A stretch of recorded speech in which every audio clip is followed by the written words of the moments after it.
Today marks 20 years to the day since the Tsukuba Express first opened its doors to passengers. And to celebrate, I've put together this extra special video where we'll be riding the entirety of the train, talking about the fascinating history behind it and what the future holds for it. Then, in the part 2 video, I'll be visiting some awesome abandoned spots and leftover remnants of a grand vision that they had for the line. So let's start from the very beginning. Good morning everyone, it's Rollins here, and today we're going to be riding the Tsukuba Express. But before we get to that, let's take a look at the outside of the station. So, right behind us is the big, massive Yodobashi Akihabara. This is a massive electronics store here in Akihabara. This whole thing is filled with electronics. It's kind of insane. Right behind us is the actual Akihabara with the main road, known for anime, manga, also electronics as well. And surprisingly, the station itself is actually pretty hidden. There's the elevator here, the stairway right here, and it's kind of overshadowed by the big JR station that's right in the center. That's where most people are headed to, and most people would just walk right past this, not realizing it's right over here. I think with that, let's go on and head on inside and take a look.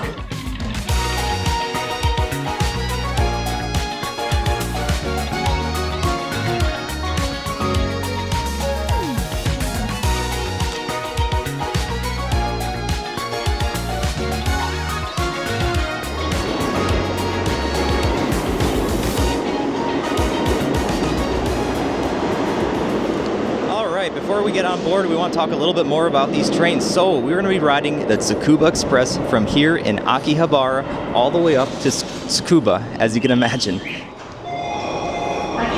So the line itself runs from Akihabara to Tsukuba, and it's actually an independent line just operating this one route.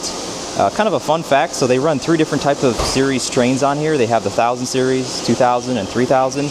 And it's interesting because only part of the line runs on DC current and the other half runs on AC current. And it's kind of a unique transition. So only some models are actually capable of doing the entire line. So the reason why is to actually prevent interference with geomagnetical measurements for their meteorology lab up there. It's a very interesting reason, probably wouldn't have guessed that, but they had to actually change the current just because of that. Anyways, the train we'll be taking today will be the Rapid. They have 4 different types of trains here. Of course, they got the local, semi-rapid, commuter rapid, and the Rapid itself.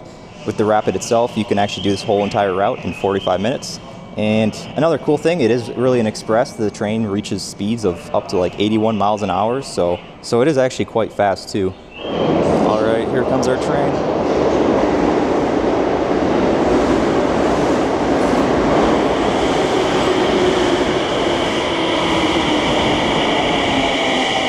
You can see just how jam-packed it is here in the morning rush.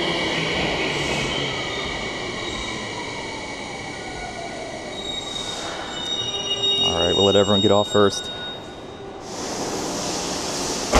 Alright, let's get on board now. So this is a standard subway configuration. You got the bench seats as always. Pretty standard.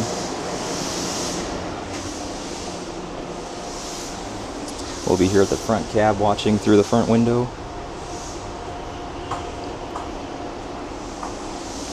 Until the train leaves, let's just take a seat.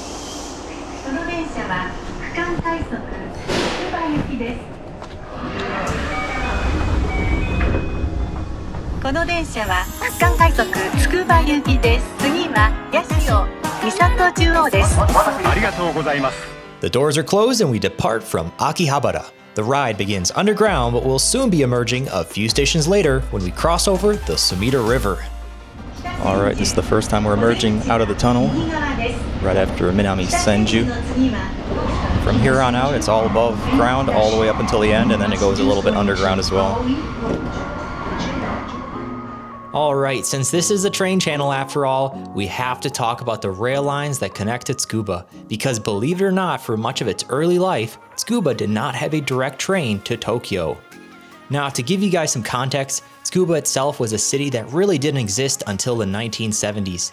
It was built from scratch as a planned academic and research hub, and it had big ambitions, but it also faced some real growing challenges. I'll dive deeper into that in the second video because it all relates back to this. So, back in this period, getting from Tokyo to Tsukuba was quite a journey. It was almost 2 hours one way. You would first have to take the Joban line to Tsuchiura Station, and then take the bus the rest of the way. At one point, the idea to branch off the nearby Joban line was proposed, but that plan was unfortunately scrapped. So, for decades, Tsukuba remained completely isolated, despite being a city built for innovation. As time went on, the Joban line grew increasingly congested, struggling to keep up with the rising number of commuters.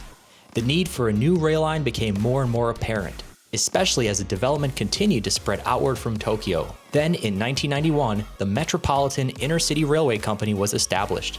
Their mission? To build a brand new line that would not only relieve congestion from the Joban line, but also connect Tokyo to the growing suburban and academic areas northeast of the city. However, the timing couldn't have been worse. Japan was in the midst of the economic downturn following the burst of the acid bubble in the early 90s. And with the stakes so high, the project had to shift in focus, not just to ease congestion, but to also stimulate regional development as well. Fortunately, there was something called the Special Measures Law, which eased regulations and fast-tracked large-scale housing and infrastructure projects, helping this project take place. And so land was acquired, parcels were joined, and ownership was transferred to the new railway company. The original plan was to run the line from Tokyo Station to Moriya, but expenses forced planners to start the line in Akihabara instead. Pressure from Ibaraki Prefecture, on the other hand, resulted in extending the line all the way to Tsukuba. From there, construction began, and although they did encounter some delays, the line eventually opened up on August 24th, 2005. And so here we are, celebrating 20 years since it opened to the day. Since then, the line has served more than 2.1 billion passengers and accomplished its goal of contributing development to the region. In fact, it says it right here on the official website. They've even put together this incredible collection of before and after shots, taking you back 20 years and seeing what it looks like today. This really is an incredible story, but let's get right back to the video. Thank you for using the Tsukuba Express line.